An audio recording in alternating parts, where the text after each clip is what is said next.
Good afternoon, everyone. And thank you for joining the closing session of the School Choice Conference. Um, in the closing address is going to be given by Mr. Vinayak Kiran Anand, who is the Director General of the School Education in Uttar Pradesh. He actually has been tied up, unfortunately, with the CM's office, and we expect him to join a little later on. We do have his colleague who is going to do a quick presentation on the reforms and implementation, I think broadly, of the NEP. I think as we have been discussing during the conference, much of the implementation burden, in a sense, of the NEP is going to be on the states. And the success of NEP will be decided by the state governments as much as, and maybe more so, than by the central government. And I think one of the key reform ideas, which is in the NEP, that would have to be implemented directly by the states. For example, the separation of functions. Right. So far we had a one state education department in charge of service delivery, being also a regulator, being a policy maker, and also the assessor of quality. So all of those functions have been sort of combined into one single department. So one key institutional reform that NEP brings in is separating those functions out.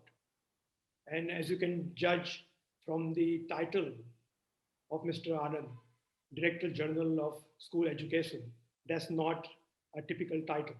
Right? That's really a new title which has been created, a new sort of directorate that he is going to be leading. So the NEP has divided those functions of policy making, running government schools, assessing quality through the state school quality standard authority. So all of those functions are now being separated. It will be important to understand how UP has been in progress on implementation of NEP. So Nikhil, I will give you the floor, and I hope that Mr. Anand will be able to join before you complete your presentation. Thanks a lot, Parth. I'm just quickly sharing my screen as well, and then I'll begin. Hello, everyone. I'm sure all of you have had a great many insights from all the sessions that have happened so far on NEP. So what I'll try and cover is what UP has been doing, particularly the Basic Education Department, on NEP, implementation of NEP, quality, and therein the quality of education, equity of education, and so on. So back in 2019, in September, the Honorable Chief Minister launched Mission Prerna as a comprehensive reforms program for the Basic Education Department. And that's the program which is kind of anchoring all the different interventions that are currently running in grades 1 to 8 in the state. So before I get into the content, quickly looking at the scale of the state itself, there are 1.6 lakh schools across the state, spread across 75 districts, 901 blocks, and 8,200 odd Nyay Panchayats. There are 1.8 crore students with 5.8 lakh teachers. There's a whole cadre of academic mentors, state resource groups, academic resource person, diet mentors, and so on, which come up to about 50,000 odd. So every school also has a mandatory school management committee. Most of them are also functional here. This is also tracked through online portals. And there's an administrative cadre of assistant directors, basic shiksha adhikaris, block education officers, district coordinators, and so on, who run up to about 7,000 odd. All of you would also be aware that this department happens to be the largest state government department in the country in terms of sheer numbers. So for quality of education itself, what the very first thing that the state has done, and this was also formally communicated by the Honorable CM March of last year in a public program, that we will try and achieve what the state is calling a Prerna Lakshya. So this is based on foundational literacy and numeracy, which is also part of NEP's program. A national FLN mission also is planned to be launched. So for grades 1 to 5, for Hindi and math, literacy and numeracy, these are the different goals that have been set. For if I just pick one, for instance, if I look at grade 3 Hindi, 30 correct words the target every student in the government schools of UP is. And in the brackets, what you see is also a dipstick assessment that the state conducted as to what was the status when this Lakshya was decided. So everything that is going to happen over the next couple of years for quality of education in UP will be tied together by the Prerna Lakshya. And this is what every teacher, every HM, every block education officer, every district education officer, and the entire state as a whole is striving to achieve. To ensure that the entire system is sort of moving towards this goal, a Prerna Ghoshna as a concept has been put together. This is going to be a third-party assessment. So whenever a block education officer feels that majority of the kids in their block amongst the government schools are sort of Prerak Balak almost, which means that they have hit this Prerna Lakshya in their blocks, they will self-nominate to the state. A third party independent agency is being onboarded. They will go into the block, pick randomly about 20-30 schools and assess every single student in that school. And if it is so found that in that block at least 80% of the kids are in fact hitting Prerna Lakshya or have achieved Prerna Lakshya, then that block is going to be declared as a Prerak block. So the plan is that we are able to declare as many Prerak blocks as possible. When all the blocks in a particular district become Prerak, the entire district gets called Prerak. As an entire division gets Prerak, and then the hope is that we move towards a Prerak Pradesh. So we have a goal in place and we have an assessment independent third-party agency in place, which will keep tracking that goal for every single child in the state. For the system itself, for the teachers, for the HM, there's also an ongoing mechanism for them to be able to track their journey towards this Prerna Lakshya. While a third party will come and assess it independently, they also have some ongoing mechanisms to do this. So the state conducts the quarterly SAT, and there are student report cards as well that are distributed. So far, 2 such assessments have already happened, and report cards have been distributed to all the parents. I'll show you some samples of that as well. Every classroom has what is called a Prerna Talika, which is a learning outcome level, student level tracking that a teacher can do for their own. This is more for the teacher to make sense of what are the different learning outcomes that every student is achieving, and almost mark a tick with a date of when the student has been able to achieve that. We are also going to use the Government of India's NAS whenever it happens. This year it is planned towards the later half of the year. So whenever that happens, we'll also use that, push that into the state, this independent third party I've already mentioned. Pretty soon, the state is also going to launch what is called a Prerna Lakshya mobile app, which is almost going to be for a teacher and a parent to select the grade, select the subject, select a learning outcome, and 5-6 questions pop up, which the child can look at and practice on their own towards meeting this Prerna Lakshya. So for this, there's also an MOU that has been signed by Google. So all of this is, some of these competencies are also oral reading based. Like I mentioned, for the third Hindi, it is 30 correct words per minute. If we let everybody determine what is 30 words correct words per minute, there will be a lot of subjectivity involved. So we have gotten Google on board here with their voice recognition system. This mobile app is going to be able to do it online, live, with very limited subjectivity. So this is going to help the teachers also keep track of their own growth, for their own children's growth towards the Prerna Lakshya. So basis the SAT assessment, there's also this online portal that is available, Learning Outcomes Assessment Dashboard. Like I said, 2 SATs have already happened, for which this dashboard is available for the teachers. They can track learning outcome wise for every single child, where they lie and how they need to improve. These are the sample report cards that have been distributed to all the students right now across all the schools. Now let me try and cover in very briefly what are the gamut of interventions that are happening to tie these pieces together. So there's a Prerna Lakshya towards which every student is supposed to move towards. There's an assessment part of how that will get tracked. And these are all the almost inputs to how the system can move towards that. So the Prerna Lakshya has been distributed to every school, every classroom. So today, if you speak to any teacher, any HM in the state, all of them will be aware of what the Prerna Lakshya has been set. Then the Prerna Talika I've already covered, which is a student-wise, learning outcome-wise tracking for the teachers that is available. There are 3 developmental books that have been distributed to every single teacher: Adharshila, Dhyanaakarshan, and Shikshak Sangra. This is based on foundational skills. This is based on the best lesson plans that are available, some of the best practices, and also remedial teaching. So there's also 100 hours of teacher training that has been provided to all the teachers to be able to use these documents. Apart from this, tying all of these pieces together, there's an Adharshila Kriyanvan Sandarshika, which is a teacher learning manual for them to do structured teaching in their classrooms. I'll deep dive into this in a bit, but this essentially translates for a teacher to turn the page, look at the lesson plan, execute it as is. And this ties together every single textbook, every single material, every single maybe a math kit, maybe a science kit coming together to be able to do this. And this is provided for grades 1 to 5 again for Hindi and maths. Every classroom will become print rich. So there are 107 unique posters that have been sent out to every single classroom. They are currently under distribution. They will get stuck in every single classroom. So when kids come back after this lockdown, they will find a completely print rich environment across all the 1.6 lakh schools that are there in the state. So the learning outcome report cards also will continue to be going out after every SAT. All the teachers are taking their trainings on online platforms. Due to lockdown, we also had to move from an in-person training to an online training. Right now, about 90% of the teachers across the state have come onto the Diksha platform. A lot of courses are going out on this as well.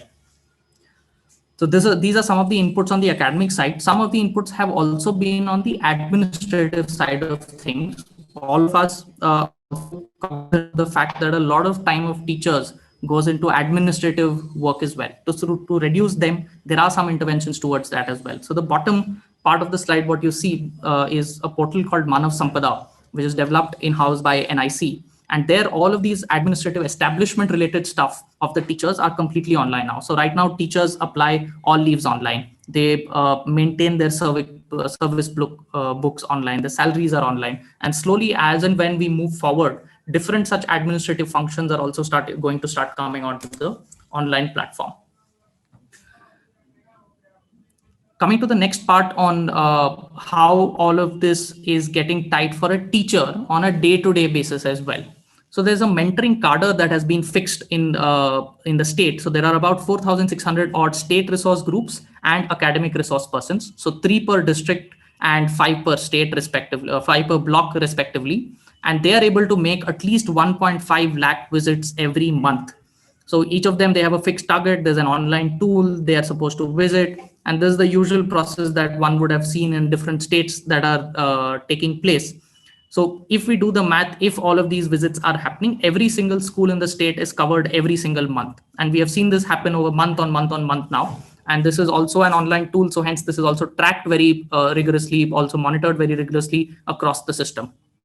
Reading books have been provided to every single child for grades 1, 2, and 3. They are called Sahaj. This is grade appropriate, and some of the best academic partners across the country have come together, worked with SCRT and put this out. These are also now available in the schools. As soon as the students come back, this will be distributed to every single child. NCRT math kits have been ordered. This is also currently getting delivered by the government of India. There are library reading corners that have been set up with about 500 to 1,000 NCRT books. This is already in place across all the schools. Recently, we have also started a leadership and instructional support training for all the headmasters in the state. So headmasters play a very pivotal role. They are both instructional persons within the school and also happen to play a supervisory or a managerial role. So their own leadership is very important. So there's a comprehensive school leadership development program that has been launched. And we have already started hearing a lot of good feedback from them. So teachers have also been provided with some personalized teacher diaries to reduce their registers work. There are 5 Shikshak Sankul per Nyay Panchayat. There are about 8,200 odd Nyay Panchayats across the state. 5 best teachers from each of these Nyay Panchayats have been selected, and they form the Shikshak Sankul, who support for peer learning of all the teachers in that Nyay Panchayat. So there are about 45,000 odd of them across the state. They hold every month peer learning sessions with the teachers in their Nyay Panchayat to discuss about academics. So all the books that I've been covering so far, some of them which are the most teacher facing ones are also getting energized with QR codes with some backend trainings and backend courses that a teacher can access through on the Diksha platform. So for equity education, the Divyang students are being tracked online. There's a separate dedicated system where summer system for all of these students, we are providing all the different equipment and tools that are required by these students. All of that is tracked. Outcomes are tracked separately so that we are providing targeted intervention for them as well. Out of school children are being tracked separately on a different system. There are about 2 crore of them who have been identified. Their enrollment, their growth, their tracking is also done on the Sharda system. There's also an Operation Kaya Kalp, which has been conceptualized and is driven directly by the CM himself, where 14 basic infrastructure facilities have been identified, which need to be saturated in every single school. These are basic requirements that have not been ensured for many, many decades now. And this is the first time that all of this is getting tied together in this Operation Kaya Kalp. These could be drinking water facilities, basic toilet, tiles in the classroom, some amount of painting, everything included, 14 items that have been identified. Already half of the schools have already seen some of this in place, and over this year we'll be able to get all of the schools at least meet these 14 basic infrastructural facilities. So there's some amount of time together of these academic interventions that is happening with the primary schools as well, although it's a separate department managed completely separately. Anganwadis, the Anganwadis of us would know here are situated near or inside the existing schools itself. So some amount of linkage for foundational literacy and numeracy is happening also to the primary education. A lot of training is happening there. A lot of books have been provided there, and UNICEF is completely supporting us on this particular thing. The state is right now under, we are also trying and procuring biometric tablets for every single school to track for these teacher attendance and also reduce some of these administrative the teachers do, while also enabling the students to have some access to digital learning in the schools. So I've already covered the rationalization of these registers that are happening, which is tied together with one of these interventions as well. To manage such a big system in UP with such a big cadre with these many interventions, it's very important to have granular data and also data that is transparent across the system. And that's the basis which all the monitoring, all the review and so on happen.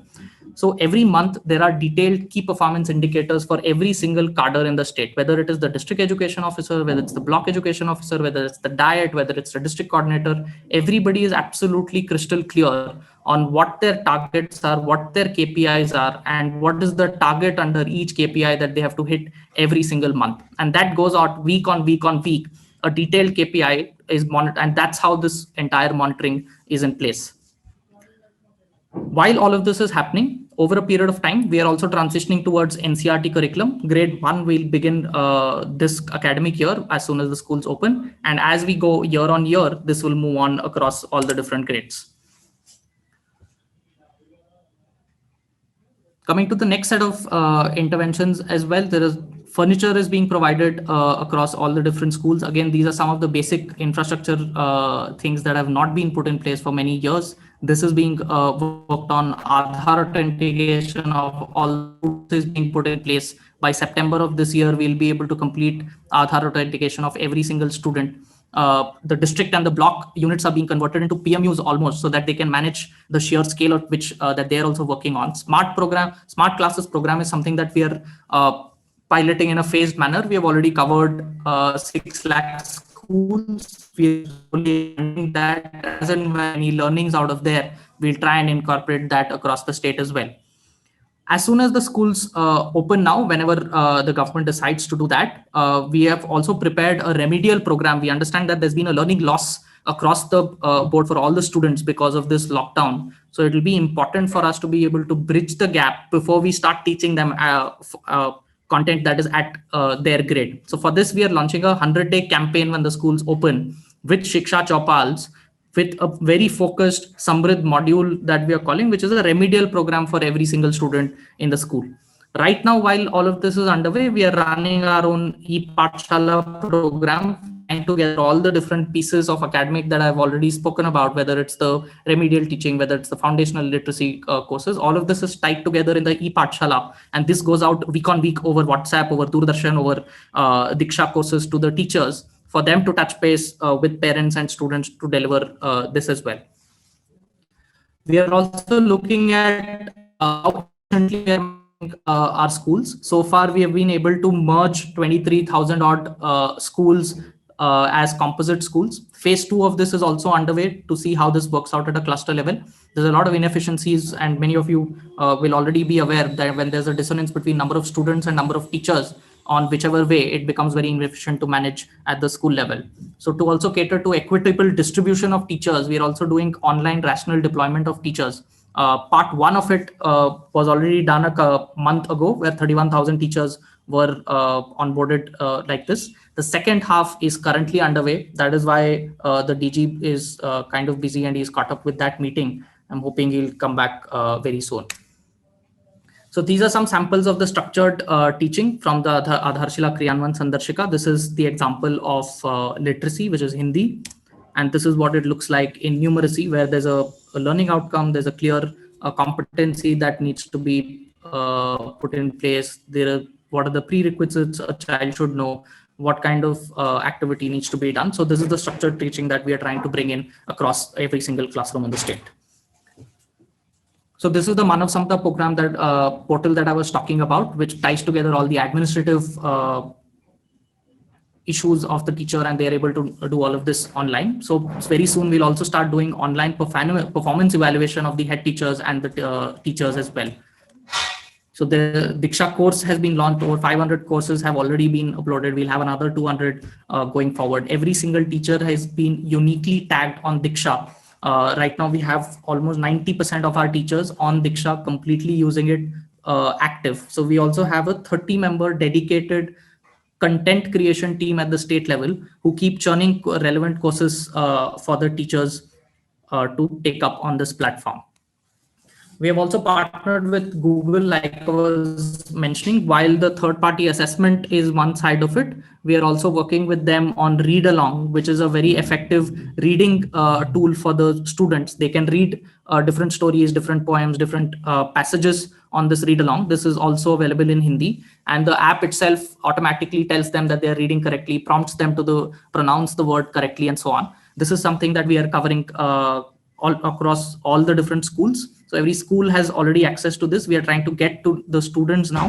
The hope is that by the end of this year, we would have onboarded every single parent on this. So to manage this entire machinery, if I just step back and look at the cadre that is responsible. So at the district level, we have 225 state resource group persons. These are academic people who were recruited from the teacher cadre. So there are 3 per district, in total 225. Below them at a block level, we have around 5,000 ARPs and diet mentors.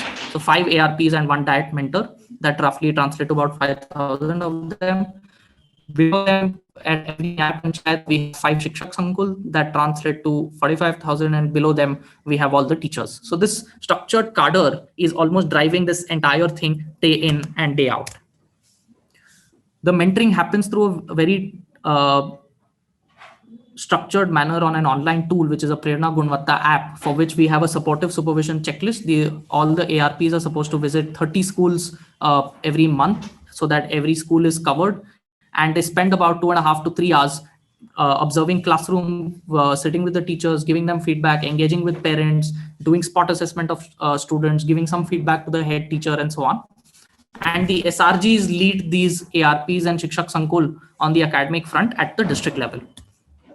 So this is also on an online portal. You can look at this on the Prerna portal. All of these supportive supervision visits are tracked. The insights coming from that is live on a dashboard, so that it can be used by a DM, a CDO, a BSA, or BEO to review at their level as well. So the Shikshak Sankul, we imagine them to play 5 key roles in the state. 1, they support all of the implementation of this Mission Prerna activities on the ground. They act as the first point of, these are star teachers. So we expect them to be able to implementing this first in their classroom, and then almost play a catalyst role in their own community in that Nyaya Panchayat. So they work on sharing information, data, government orders across the Nyaya Panchayat with all the schools. They also share feedback with headmasters and teachers, both upward and downward. And they work dedicatedly on converting their own schools. They're also teachers in their own schools. So converting their schools as a Prerak school almost, where all of these different interventions are getting implemented at quality. At the last, they also play a peer learning role. So every month they're expected to conduct peer learning sessions with all the teachers in their particular Nyaya Panchayat and try and create a community out of trying to give the friendship their Nyaya Panchayat. So I mentioned earlier as well, there's a school leadership development program that has been launched as well. So there are expert sessions that are conducted on either Zoom or YouTube every month. There are self-learning courses that happen on Diksha every month. We are also using the Diksha Project app for improvement programs within the school. So different HMs create their school development plan on this particular app, and they work towards meeting those milestones that they have set for themselves. At a block level, learning circles happen. These are facilitated by the ARPs and the BOs, where HM peer learning also is conducted. And this cycle goes on almost every quarter, round and round. So to ensure that all of this is also in some sense useful and aspirational for the HMs, there's a performance appraisal that is being tied together for this. We are doing exposure visits for all the HMs. We'll do some award ceremonies, seminars. We'll also have some certifications for these HMs to be able to take up this program as well. So this is the Divyang students portal, which I had mentioned earlier, Samarth, where all of this tracking is happening. There's individual education plan that has been set up for every child. These are tracked through special educators who visit different schools where these students are there and help them kind of move forward through. And because this is online, this is also easily trackable and monitorable. Similarly, for out of school student as well, there's an effort to track every single child who's out of school, bring them on this platform, and then through these special educators itself, try and get them mainstreamed into the education system. So the rational deployment piece, this is just a screenshot from that portal where we are doing merit-based online allotment of all of these teachers. There's also online counseling that can happen through this. And the focus really is to figure out what are the schools where there is the highest need to send teachers. And that's the first point of preference for us to allot teachers here. So the hope is that by the end of this round, which will get completed by around in February, we would have completely removed zero teacher and single teacher schools across the state. So this is the Operation Kaya Kalp. So there are funds from SSA, there's the District Mineral Fund, there are Gram Panchayats, there are urban local bodies, there are local CSR, there's Smart City Fund. All of these different funds are being converged together to run this Operation Kaya Kalp program, where 14 basic infrastructure parameters are being saturated across every single school. So we are also going to run a behavior change campaign. This is, I think, first time that across the state on education topic, something like this is being planned. Suresh Raina is already on board. He's been talking about this. He's the brand ambassador for this program for the state. So we'll introduce this Prerna Lakshya. Right now it is limited to all the teachers knowing it. We want all the students and the parents also to adopt this Prerna Lakshya and work towards meeting them. There's a Shiksha Chaupal that is being planned to move towards this. We'll have oath taking ceremonies. We'll felicitate all the proactive and motivated teachers and so on to get all of this in place. So many systemic reforms are also planned as part of this program. So we'll look at reforms and textbooks and curriculum. We have also already discussed some of this reforms that have already taken place. There are TLMs that have planned for grade 6 to 8. PFMS is being implemented across the board to ensure that there is financial prudence that is being taken place. And the fourth one, we are also piloting a parent engagement program with an organization, Rocket Learning, in 5 districts. And that's been underway for the past several months. We'll be scaling up that pilot to engage parents as well in this program. There's reforms in DED courses, the partnership with private schools, supply chain reforms for delivery of uniform, bags, shoes, and so on. All of this is being planned and will be very soon. So that brings me to the end of my presentation. The DG has just come back. He's just joining the program as well. We'll take up some questions from your end now. Thank you, Nikhil. I think that was really a very comprehensive presentation. I've been trying to remember all the various terms that you have used, the acronyms that you used during your presentation to figure out how much of that can be in the memory. Hello, Parji, and hello, everybody. I'm extremely sorry I got delayed because of an urgent meeting that has been called at the highest level. So I just had to go there. And I thank Nikhil for fitting in for me. Wonderful to be here. And extremely sorry for the inconvenience. But I think we are working as a team here, and everybody is fitting in for each other despite everything. And we are very happy to be part of the conference. And thank you for giving us this opportunity as a state to present our views and also present what we are doing on implementation of this visionary and transformative document that the new education policy is. I mean, this has been the most challenging year one could have imagined. And one ray of hope is the NEP document and attracting so much of attention across all spectrum for its implementation. And we are very committed. And in fact, as you would have seen in the presentation, we are committed to be with the weight of the numbers that we carry. We carry that on additional responsibility, and the clarion call from the highest level is to make sure that the NEP, we are the front runners in NEP, to be the front runners with the kind of numbers we have, the kind of a base at which we are working on, and from there on to build a system and do that. And just want to take a couple of minutes before I take the questions from the panelists and others. What we've been doing here over the ever since we have launched the gamut of interventions in September 2019, which we call as a Mission Prerna initiative, which is a very comprehensive and integrated framework we launched. We wanted to make sure that the core objective of achieving great competency for every student, giving the equality of opportunity for every student in UP, and which is very much as per the vision of the NEP document. The entire gamut of intervention, be it governance reforms, be it making a data-driven system, or making sure that we always are never losing sight of the equity-related issues in that, or making sure the narrative is actually the learning outcomes, education, classroom transformation and classroom practices. Because ultimately, when NEP has to be implemented, we have to make sure that there's a great transformation in the classroom practices. The battle has to be won in the classroom. The relationship between teacher and the student.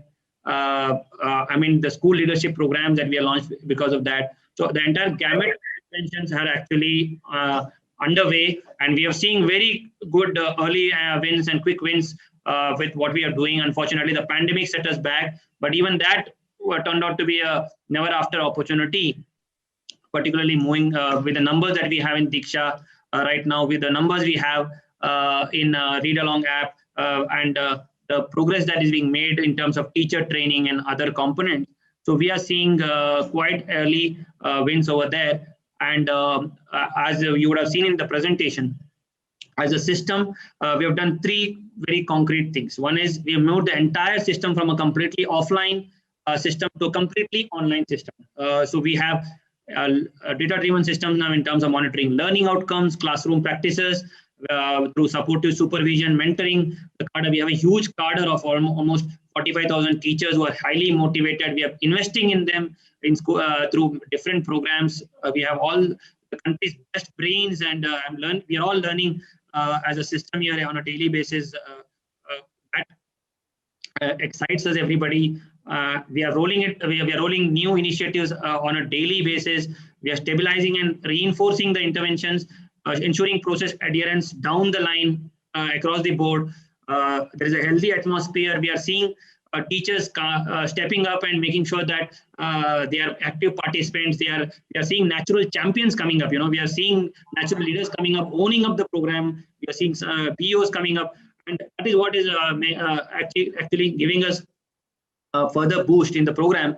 The Prerna Lakshya, which is one of the critical documents for our as a system now. We are seeing that this is UP is one state where the Honorable Chief Minister himself has given oath to everybody to achieve the Prerna Lakshya goal and make it a Prerak Pradesh, which is a great competent Pradesh, and with a third-party assessment system and different kind of systems set in to monitor it and drive it everywhere. So we are completely moved into data-driven systems, be it teacher establishment, be it infrastructure monitoring, be it equity-related indicators monitoring, be it ensuring that the third-party monitoring is also through a technology system, a robust technology system, and so on, and not just collecting the data, but also making targeted interventions on a daily basis. So all the district level officials, the block level officials have been trained. There's a program management unit at each level monitoring that on a data-driven system. And the second part, what we've done is we've changed the narrative right now. So in every school you go in UP, we have like 1.5 lakh schools. Every school, I would invite everybody to come and see the schools where we have had a print-rich environment now, a classroom-rich environment. All our students, their parents are getting report cards now for census assessment that we carry, where they are given a holistic report card in terms of where their child is standing right now, something that is very established pattern in the private schools, in the tier 1 schools, something like that, to ensure that we are achieving great competencies there. So the narrative is education outcome, learning outcomes. I think we have achieved largely the battle of access and enrollment and so on, reach. But now this is the time for us to stand up and achieve the learning outcome, because everything and all the socioeconomic indicators, if you are serious about a $5 trillion economy, if you are serious about the improvement in the Human Development Index, this is the critical part. We all realize that. And with the political will we have, with the buy-in that we have from all our teachers and the stakeholders, I think we are on the right path. So March 2023, we have set this goal of achieving a great competent thing. And hopefully when we are waiting for the schools to reopen. And after that, we are going to launch a catch-up camp program, and accelerated and a remedial learning program. We are going to make it a community movement. I think that is a key. I mean, we have seen that in the past program which have worked, whenever it becomes, when the communities get involved, that is where you see successes. That is where we are going to focus now, and to ensure parents are involved, the communities are involved, and they own up the program. And we have planned elaborate interventions and micro plans worked out at each level to ensure that communities are owning up this program and driving this program. So a massive outreach program led from the Honorable CM, and drill down to at every level to engage parents using the technology systems, using interpersonal communication, behavior change communication is underway. We've learned a lot over the last 1.5 to 2 years as to what kind of model we need to come. So narrative, we are going to make it as learning outcomes, make sure that the right questions are asked so that we get the right answer. We all realize that these concepts cannot be just taken for granted. We have to achieve these concepts, and we are doing that. I think the third thing that we are doing is, in government, we have whatever gets monitored gets done. So at each level, we are going through key performance indicators, performance evaluations, setting accountability at each level, and making sure we are one of the few states who are actually measuring the performance of teachers. We are in an online system. We are one of the few states where rational deployment of teachers will be achieved under the RT norm by this year through an online recruitment, online transfer process. The biggest recruitment process, the biggest transfer exercises were conducted this year, despite the pandemic thing. Every process, including midday meal to parent-teacher meeting to activities in the schools, are monitored on a technology platform. We know almost 6 lakh out of school students are tracked online, whether they are regularly attending schools or not, through our special educators, through an app system. We know all our support. We have 1.5 lakh to 2 lakh visits every month on a given checklist through a mobile app-based system, and throwing up data, valuable data points through which we can do targeted interventions. We have all Divyang students, more than 3 lakh Divyang students in our systems, tracked with their individual education plans, and extremely including home-based education for those who cannot reach up to schools. The very ambitious program which we launched in January for Divyang students.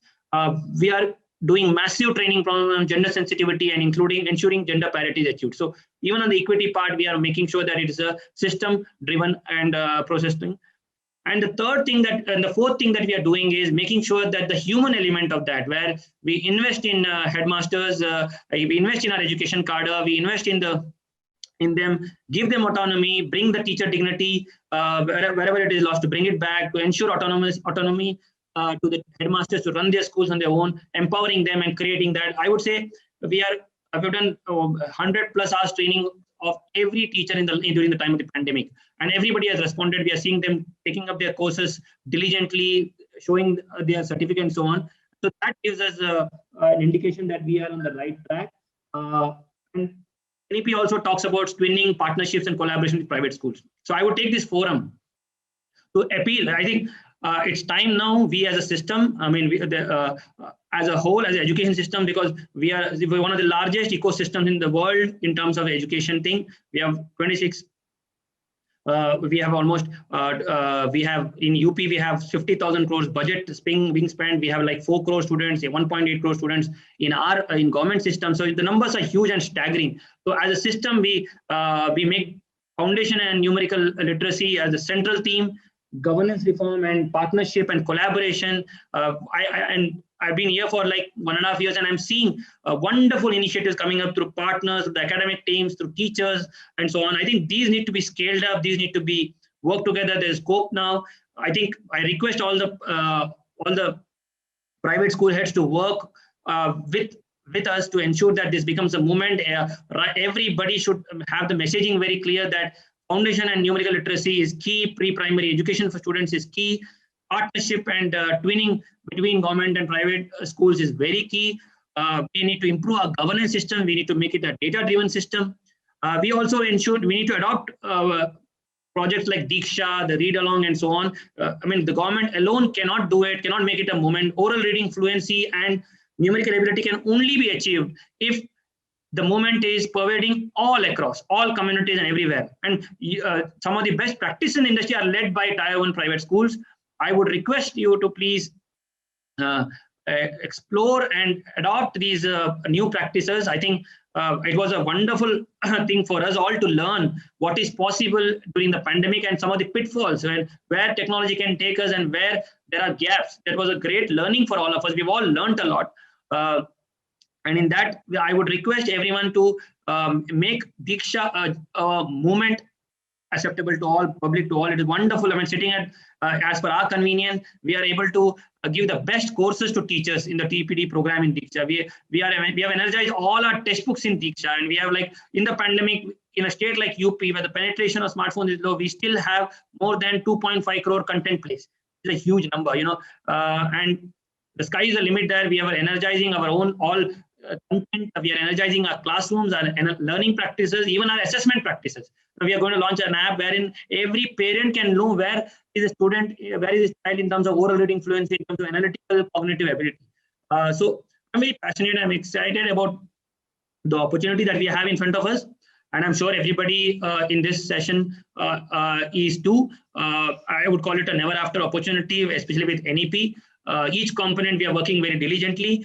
We would be very happy if anybody has any idea. I mean, we have already signed up with almost 20 plus organizations, the Prathams of the world, everybody who are working in UP. We have given a red carpet kind of scenario.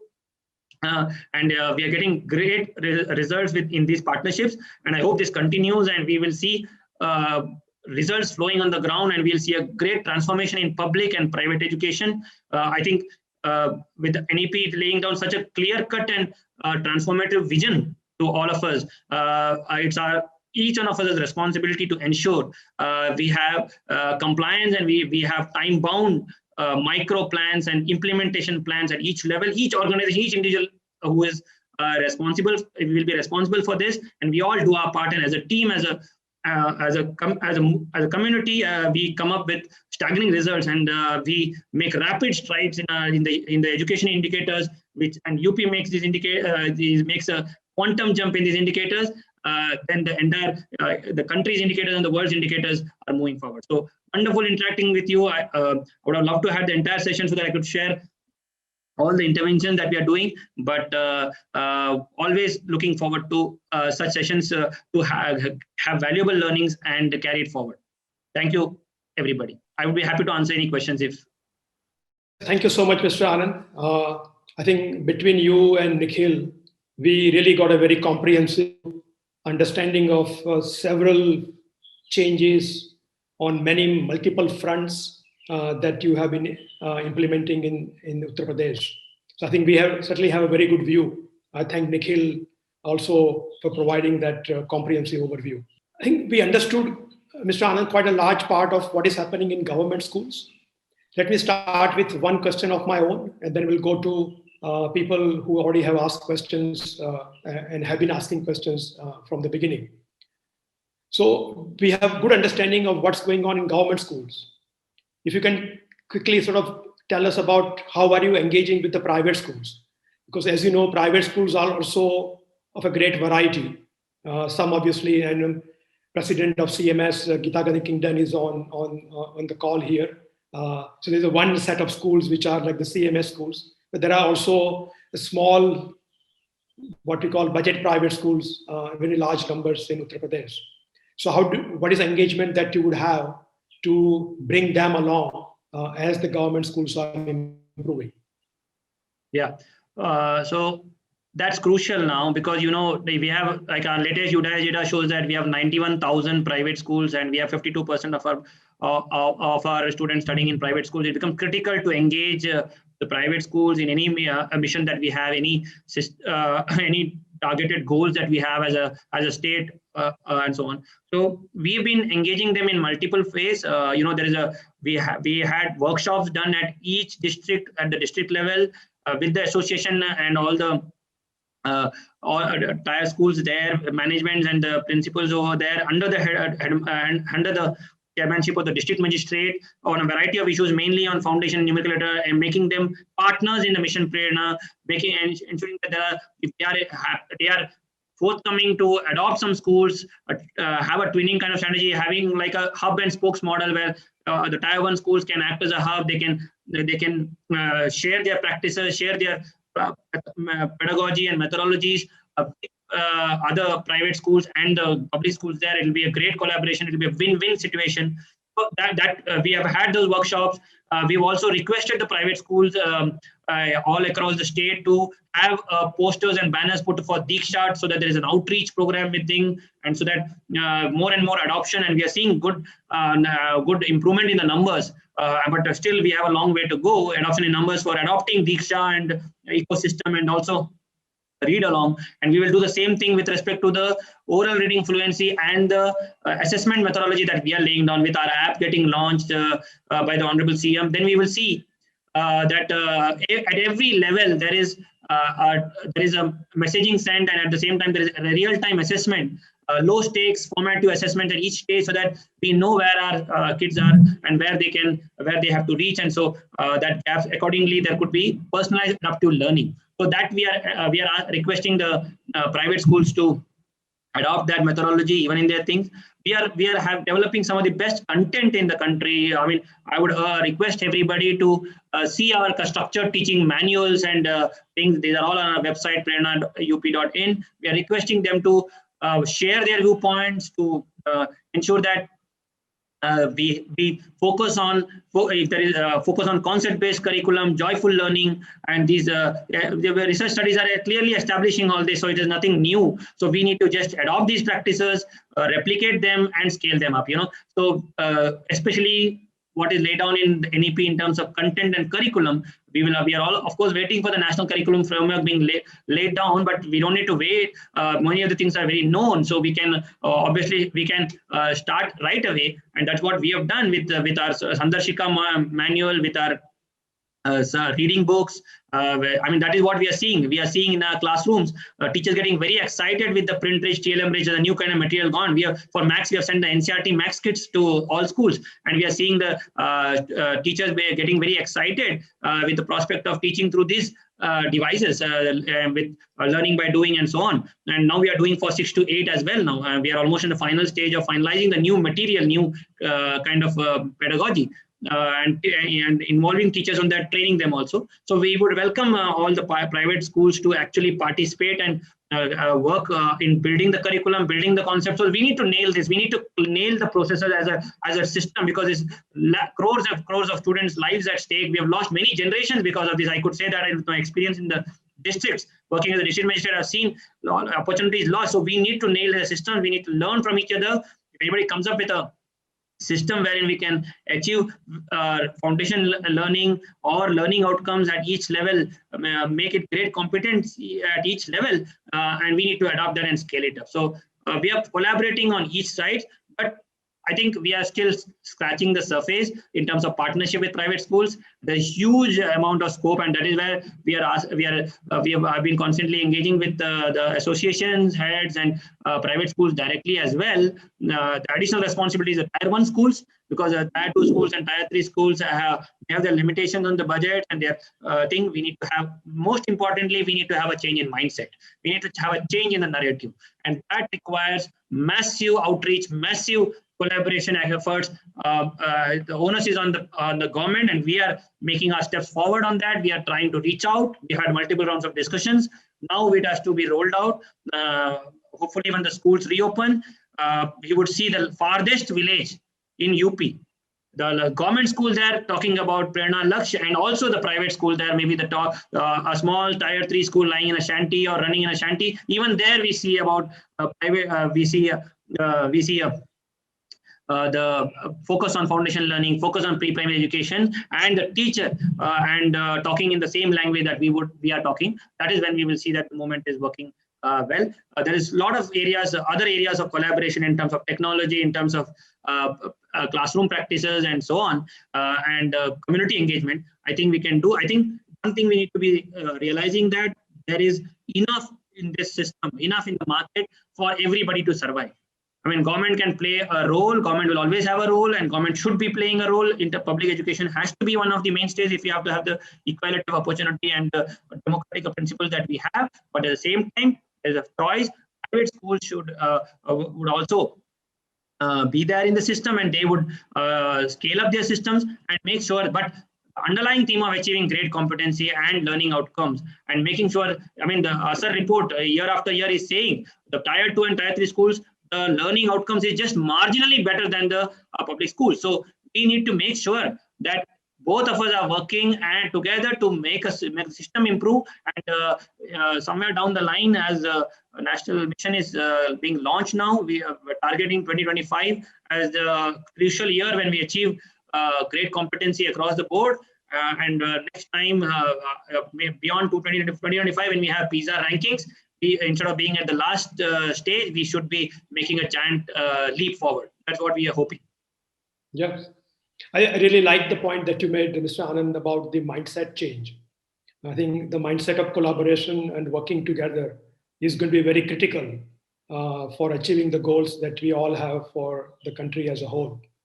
Actually, one of the first questions was asked by Shantanu Gupta, who I understand he has met you earlier also. Shantanu, would you want to ask a question in person? Namaskar, Vijayji. Shantanu here. You may able to hear you. So Vijayji, I think we have this discussion earlier also. So this learning outcome is a very new narrative for the teachers, right? And we all understand politically that teachers union is a block which is not so favorable for any forward movements, right? So learning outcomes, so much tracking, they're being monitored. Was there a resistance, and if there was, how did you handle that, or how the whole team and was it handled? I think any kind of change has an element of change management strategies that need to be put in place. We were aware of that. So when we had made it a data-driven system, performance-based system, and so on, so there was resistance.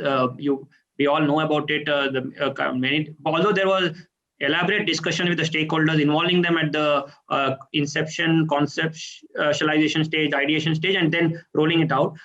We had mandal level workshops, district level workshops, directly communicating with teachers, selling the idea and making them. And what we are seeing is most of the teachers have adopted this. You can see from the numbers. I mean, all our teachers are on Diksha now, taking up courses. They have taken 100+ courses, and with robust assessment, robust certification. So that is an indicator. All our teachers have participated in the 100+ hours of training that has gone on in the transformative practices. So that's an indicator that all our teachers are adopting it. All the headmasters are participating very, very actively in our Shikshak Sankul meetings that we are seeing. We are seeing a lot of energy in there. In fact, we call that the Chingari Jahan Aag Phailegi. So those meetings, monthly meetings that are happening, are giving us a lot of positive energy and hope. With the feet on the ground and right at the cutting edge level, we are seeing engagement by our cadre to the headmasters and the principals for the school leadership part, for the classroom practices part, and all that. the direct communication with the teachers, either through YouTube sessions like we are doing now. We have, we've had interaction with each of the headmasters over the last 6 months. We've had Rukmini Banerjee speaking to them directly. We've had Shantanu Gupta ji, we've had Vinod Karate ji speaking to them directly. We've had entrepreneurs to educationists to spiritual gurus speaking to them directly. We've had a system where they have exposure visits, recognitions, rewards everywhere built in the system. We've also had mentoring cadre, with 1.5 lakh visits every month. And there's a direct communication. The academic resource person goes to the schools. There is an interaction of 2 to 2.5 hours, which is like mentoring. The inspection kite system is being completely removed. We sent the entire previous cadre, which was developed over 10 years, back to the schools, and we appointed a new cadre purely selected on merit, based on group discussions, interviews, and written exams, and a new cadre which is motivated and which wants to do good is doing that. We are constantly engaging with the teacher unions as well, and the direct communication with the teachers has helped a lot. We've had many instances where the teachers themselves are forthcoming for many of the things, and I think everybody wants to do good in the system. I think I've been a big believer in that, and I am seeing that being reinforced, that if teachers are coming up with success stories. We have to do better process adherence. The real test will be when the students come back, and then the results are going to speak. We'll see some great competent blocks getting qualified in third-party assessments over the next 2 years. Our Honorable CM has given March 2023 as the deadline, and we hope we are able to get all our blocks qualify in the third-party assessment, and a base is being set for we are focusing on setting up 1 to 12 cluster schools, model schools with 1 teacher per grade, with modern facilities, best-in-class facilities and amenities, with smart schools in all them, through merging non-viable schools. And we have completed the first version of the merging of schools, and now we are moving to the second version and second phase, and we are going to do that. I think the teachers being constantly engaged and communicated directly at every level, at the block and the district level and at the state level, has helped a lot. And whenever there is an energy generated, it pervades across the board, and resistance becomes things. And all our change management strategies have worked and are giving good results, and we will continue to reinforce them. And the resistance, because this is such a noble cause, I think a lot of people are going to be part of this mission if we are able to propagate that. Pandemic has set us back, but I am sure, just like we saw in missions like mission of Swachh Bharat mission, and all people started associating themselves with the mission, many people were wanting to be part of the mission. Similar thing will happen in the education sector if you are able to continue on this path. Geeta Kingdon from this CMS school. I think, Geeta, you also had something similar, but I think you also raised yesterday in the discussion we had about the State School Standards Authority and the independence of that authority. Maybe you want to raise some of those issues here also from Mr. Anand. Yeah, sure. Thank you so much, Parth. Just wanted to ask about the workability of the State School Standards Authority. On the one hand, the new education policy envisages the establishment of this new authority, which would do regulation, light but tight regulation of both private and public schools on the same parameters on an equal basis. So that's the theory of it, and that's what the new education policy envisages. But because there is this culture of nearly 75 years post-independence period, that the government is the one that has done the regulation of both. Basically of private schools, you don't sort of govern yourself. I mean, you try to, but you see, there are so many conflicts of interest if you try and govern yourself. For example, we know that teacher absence rates have been high, not just in Uttar Pradesh, but in so many states of the country. In fact, they're much higher in certain other states than in UP. But at any rate, the point is that why has there not been a regular monitoring, let's say a yearly monitoring or measuring, a survey of teacher absence rates, because that's such an important parameter. And probably one of the reasons would be is because there is a conflict of interest. You don't want to measure those things on which you're not going to look good. I don't mean for UP government, I mean for any government. So given that there are those conflicts of interest, that you're not going to measure the children's learning achievements properly either. In Madhya Pradesh, there was a study by Abhijit Singh in May 2020 that showed that, in a test that he did with exactly the same test items as what the government had done 4 weeks previously, in the government's case, the average learning achievement was 60%. And in the case of his survey, with the same children, with the same test questions 4 weeks later, they achieved 20%. So in other words, when you're governing yourself, you're not likely to give yourself bad marks in any state. So given that conflict of interest that exists, that's presumably why the new education policy has said that, look, it's better that an independent body governs the state schools as well, just like it happens in other countries. For example, in the UK, the Ofsted, the Office for Standards in Education, it's an independent body that looks at both private and public schools. So probably that is the kind of idea that new education policy had for the establishment, for the proposed establishment of a state school standards authority, the SSSA. I just wondered what you think, Mr. Anand, regarding the desirability, the implementability, and the effectiveness of this proposed new SSSA. I think this is one of the critical reforms in the NEP, but also the hardest to implement. Because obviously this is the most desirable also, because you need to have a separation of functions between regulation and at the same time implementation. You cannot be your own person who is measuring your own self. That is clear. But because over the years, the government develops the knowledge systems, has a expertise developed in terms of regulation also, whenever a new organization comes in, it takes some time to develop that skill, that engagement, the systems to regulate that. We are waiting for the government of India to issue these guidelines, and we are very committed to make sure that we have a standards authority in place. It's fully funded, financially sufficiently funded. We are having the systems in place, and that is a critical reform, and we will implement it 100%. Everybody in the government, if you are part of the NEP implementing committee, everybody is wanting to implement that in letter and spirit. But in terms of, on a personal note, if you see, if someone asks me how we are going to implement it, it will take time. It will evolve over the period, and we are all hoping that the authority will be able to function in the way that we would want it to function, or the document envisages. We'll have to do that. We'll have to, that is where we see the new education startups coming with technologies and all that, because such a huge system to be measured by an independent organization. Now we have set up a third-party inspection, third-party assessment systems.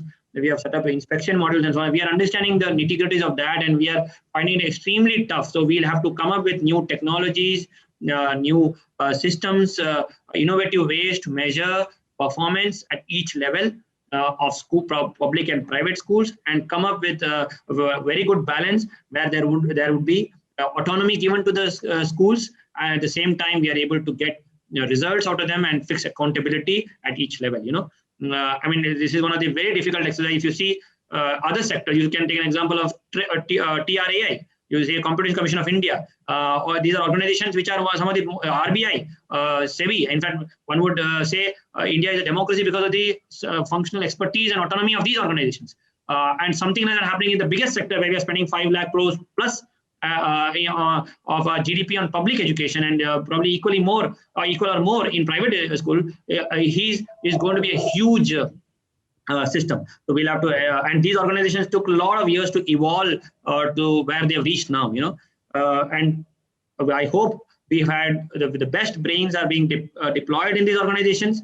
The best systems are being set up in the systems. And I mean, if India could come up with a Finacle software through Infosys, or India could come up with a UPI system, India could come up with a Aadhaar system to the world, then there is no reason standards authority backed by robust system, the best in class systems. I mean, our election commission is actually teaching the world how to do elections. So why can't our standards authority come up with that? And hopefully we will have a robust architecture built in for that. And this is very much required. And as to your point on whether government monitoring, we are very transparent with our system that we are doing right now for monitoring. On teacher attendance, you would have seen in the newspaper reports, we are regularly publicizing it. See what is the attendance level coming in of teachers through our inspection module, through our support to supervision module. We are also having assessments coming up. We are deploying. We are in our student assessment test. We are sending report cards to every parent telling this is where we are. We are transparent, but I agree that to make it independent of a system and should not be dependent on any person or any current system. It should be dependent. It should be running on auto mode, and for that we need to have an authority. And I'm sure we all can, with the help of the private schools and the public schools, we can, with the support of them. Because suppose the standards authority, we are seeing now in UDAS, we don't have 100% compliance from public and private schools for data collection. We don't have that support. Now, when a standards authority will be ineffective if we don't have data collection or a data compliance to reporting on time. So those things have to be done. That behavior change also has to come in at each level. But I'm sure in a few years we have to do that. And if we are able to crack this piece, then we will have a great ecosystem for everybody to function autonomously and give good results.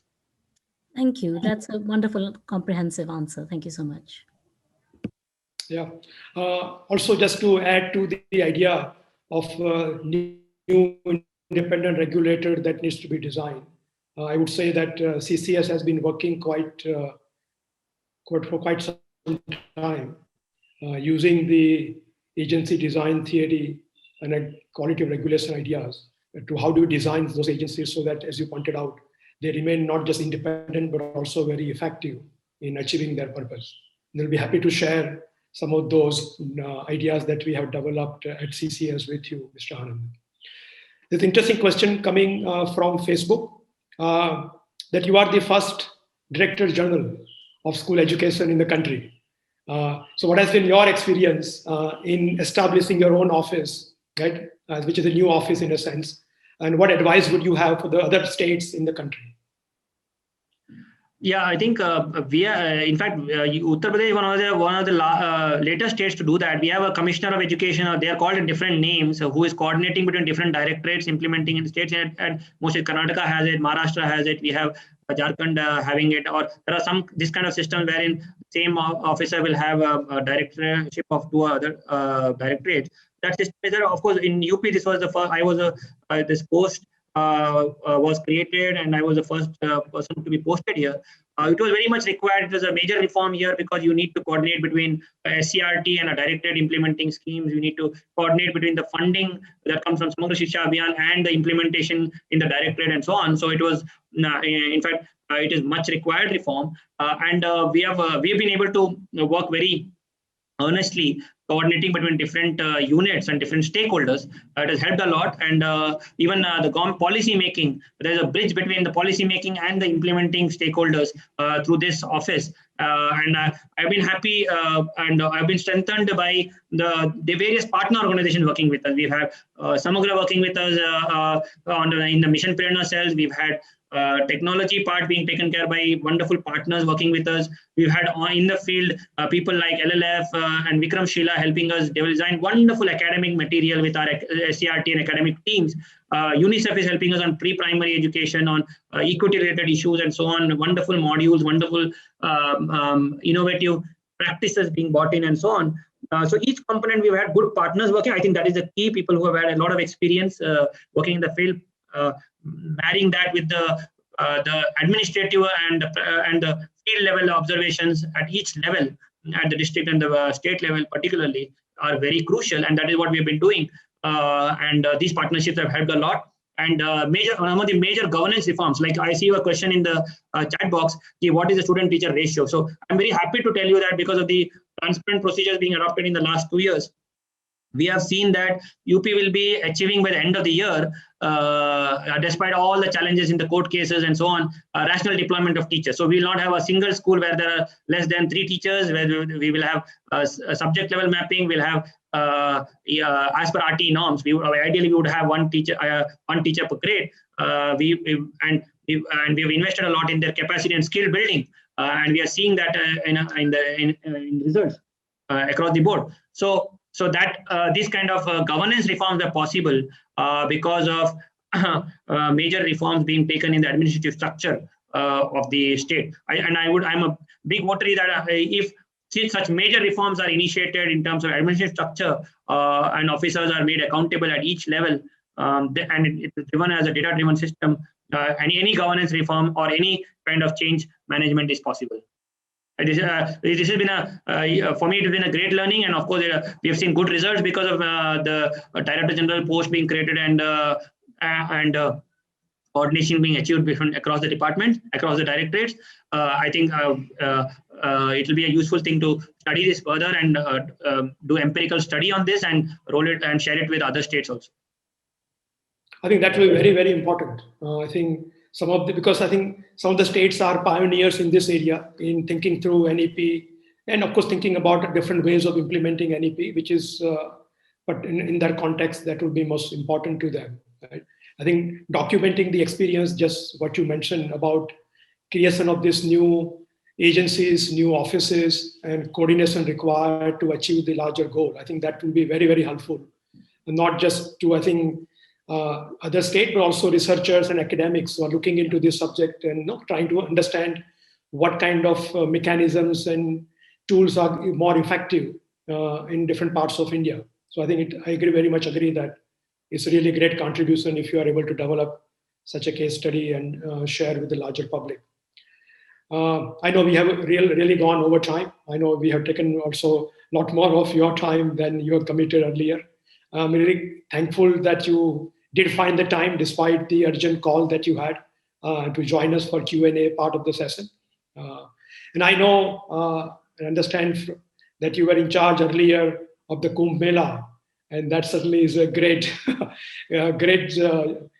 task to manage. And I think having managed that successfully, we are quite hopeful that you should be able to do a very good job of managing the school education department in Uttar Pradesh. So thank you so much for joining, and thank you for your time. Thank you for having me. I keep saying that this is also a Mahakumbh actually. I mean, education as a sector and as the scale that we are having and all. I mean, the people that we are benefiting and the kind of work that is possible in this sector. So I had a wonderful time here interacting with you. The questions were wonderful, and hope to have such regular interactions. And the partnership is going to be key. And we have seen wherever partnerships work, we have magical results. Thank you for this opportunity for you and your team, and wonderfully organized session and wonderfully organized conference. Looking forward to hearing from you, and I welcome everybody to work in UP, to partner with us, because the kind of challenges that we have, we need everybody to pitch in, and if UP succeeds, the entire country succeeds. So we are hopeful that everyone will help us in our endeavors, and hope and pray that we are going to continue getting good results and reach our goals. Thank you so much. Wonderful. Take care, please. Thank you. Thank you everyone for joining and for a wonderful and very productive discussion. And this will be the end of the School Choice National Conference. The closing address, at least closing Q&A for that as done by Mr. Anand quite successfully and quite gracefully. Thank you so much, everyone. Thank you so much. Thank you.